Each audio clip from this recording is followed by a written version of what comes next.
Welcome to Innovative Kids Educational Channel. Story number 1, Penny and the Secret Crystal Lie. Penny and the Secret Crystal Lie. In a small, cozy town nestled beside rolling green hills, lived a bright-eyed girl named Penny. Penny loved stories more than anything. She loved to read them, she loved to hear them, and most of all, she loved to tell them. Her imagination was as big and bright as a summer sky, full of swirling clouds and dazzling rainbows. Sometimes, when Penny told a story, she wished it could be even more exciting, even more unbelievable, so that everyone would gasp and cheer. She wanted to be the best storyteller in the whole wide world, and sometimes that wish made her imagination run a little too wild. One sunny afternoon, Penny was playing near the town's sparkling fountain when she heard her friends, Peter and Quinn, chattering excitedly. "You won't believe what happened," exclaimed Peter, his eyes wide. "My grandpa saw a real live giant butterfly with wings like stained glass out by the whispering willow tree." Quinn nodded vigorously. "And it flew so high, almost touching the clouds." Penny listened, a tiny flicker of envy sparking in her chest. A giant butterfly! That was a truly amazing, true story. She wished she had a story like that. A story that made everyone's eyes pop out and their jaws drop. A mischievous idea, like a tiny buzzing bee, landed in Penny's mind. She took a deep breath and, with a confident smile, declared, "That's nothing. Yesterday, I discovered the secret crystal cave hidden deep within the Whispering Woods. It's filled with glowing crystals that hum a magical tune, and there's a river of sparkling stardust flowing right through it." Peter and Quinn stopped their chatter, their mouths slightly open. "A crystal cave?" Quinn whispered, her eyes gleaming. "And stardust," Peter added, completely captivated. Penny felt a thrill, a warm rush of excitement. "Tell us more, Penny," Peter urged, bouncing on the balls of his feet. Quinn clapped her hands. "Can we go see it? Please, Penny, please?" Penny's heart did a little flip-flop. She hadn't expected them to want to go to the secret crystal cave. It was just a story, a wonderful made-up story. But seeing their eager faces, she couldn't bring herself to say no. "Well," she began, trying to sound thoughtful, "it's a very secret cave. Only I know the way. But maybe, just maybe, I could show you. We'd have to be very quiet and very brave." Peter and Quinn cheered, already imagining their grand adventure. The next morning, Penny, Peter, and Quinn set off towards the edge of the Whispering Woods. Penny led the way, her mind racing. She pointed to a gnarled old oak tree. "The entrance is just past this tree," she announced, trying to sound mysterious. "But it's invisible to those who don't believe." Peter and Quinn squinted, trying to see the invisible entrance. Penny felt a tiny prickle of worry. What if they figured out she was making it all up? She quickly steered them deeper into the woods, hoping to distract them with more made-up details. "And look!" Penny exclaimed, pointing to a patch of ordinary moss. "This is where the Stardust River flows underground. You can almost hear it humming." Peter knelt down, pressing his ear to the ground. "I don't hear anything, Penny," he said, a hint of confusion in his voice. Quinn looked around, her initial excitement starting to fade. "Are we sure this is the right way? It just looks like regular woods." Penny's tummy fluttered.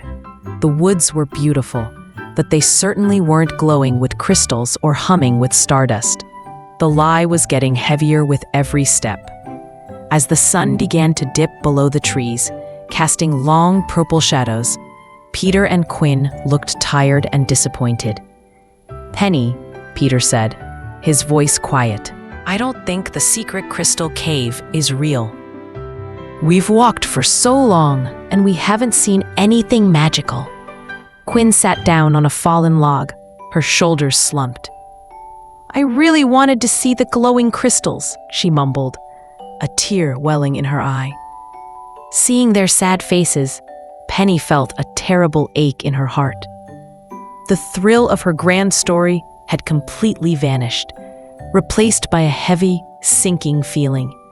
She had hurt her friends. Penny's eyes welled up with tears. She couldn't hold it in anymore. I made it all up," she whispered, her voice barely audible, thick with shame. "There's no secret crystal cave. There's no Stardust River. I just wanted to tell the most exciting story, and I thought it would make you all think I was amazing." Peter and Quinn looked at her, surprised. Their disappointment slowly turned to understanding as they saw Penny's genuine regret. It was hard to admit a mistake, especially a big one like this. Just then, Grandma June, who had been searching for the children, appeared through the trees. She knelt beside Penny, her eyes full of warmth. "It takes great courage to admit a mistake, my dear Penny," she said softly, gently wiping a tear from Penny's cheek.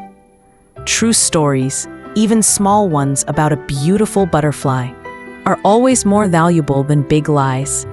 Lies can hurt feelings and break trust, but honesty helps us grow and keeps our friendship strong and bright, like the sun." Penny looked up at her grandma, feeling a tiny spark of hope. Penny turned to Peter and Quinn. "I am so sorry," she said, her voice still shaky but firm. "I promise I will never make up a story again just to impress you. I learned my lesson." Peter and Quinn, seeing how truly sorry she was, gave her a hug. "It's okay, Penny," Peter said. "We're glad you told the truth." Quinn added, "We still love your stories, even the true ones." A wave of relief washed over Penny. Her friends forgave her. The heavy knot in her tummy began to loosen. From that day on, Penny still loved to tell stories, but every single one was true. She told tales of the little ladybug who built a tiny house out of leaves, and the brave robin who flew across the widest rimmer to find the juiciest berries. Her friends listened with just as much excitement, sometimes even more, because they knew every word was real. Penny discovered that the best stories weren't about grand, made-up adventures, but about the wonderful, everyday magic that surrounded them. Penny learned that honesty was like a sturdy bridge, connecting her heart to her friends' hearts. It was a bridge built with truth, understanding, and trust. And on that bridge, their friendships grew stronger and brighter with each passing day. She realized that being honest wasn't just about avoiding trouble. It was about building real, lasting connections and truly valuing the people who cared about her. And that, Penny knew, was the greatest adventure of all. Story number 2, Sammy and the Sparkleberry Lie. Sammy and the Sparkleberry Lie. Sammy was a small squirrel with a big imagination who loved to tell tales. He lived in Whispering Woods, a place full of friendly creatures. Sammy loved making his friends laugh, but sometimes he wanted to be the most exciting storyteller of all.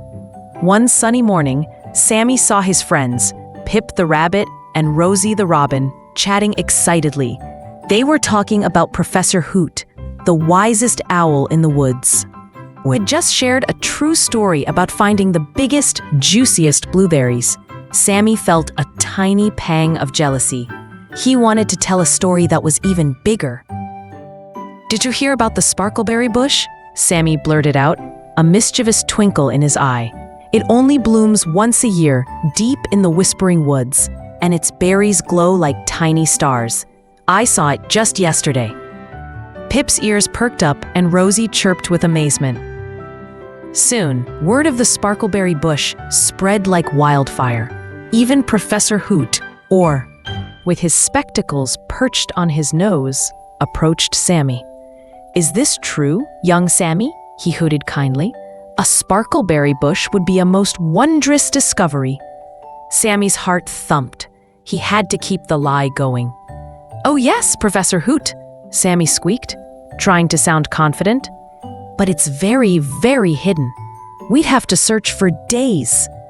His friends, excited by the mystery, decided to organize a sparkleberry bush expedition. Sammy felt a knot tighten in his tummy. The next morning, Sammy led a group of eager friends deeper and deeper into the woods. He pointed to this tree, then that bush, making up stories about why the sparkleberry bush was just around the next bend. But the next bend never revealed any glowing berries. As the sun began to set, the friends grew tired and disappointed. Pip sighed. "Sammy, are you sure you saw it? We've looked everywhere." Rosie's chirps were no longer excited, but sad. Sammy's big lie felt heavy in his heart. He didn't like seeing his friends so unhappy. Sammy couldn't hold it in anymore. His eyes welled up. I made it all up," he whispered, his voice barely audible. "There's no sparkleberry bush. I just wanted to tell the most exciting story, and I thought it would make you all proud of me." Professor Hoot landed gently beside Sammy. "It takes great courage to admit a mistake, young Sammy," he hooted softly. "True stories, even small ones, are always more valuable than big lies. Lies can hurt feelings and break trust, but honesty helps us grow and keeps our friendships strong." Sammy apologized to all his friends, and they, seeing his true regret, forgave him. From that day on, Sammy still told wonderful stories, but every single one was true. He learned that the best stories are the ones built on honesty, and the best friendships are built on trust. Thanks for watching. For watching more educational videos, subscribe Innovative Kids channel.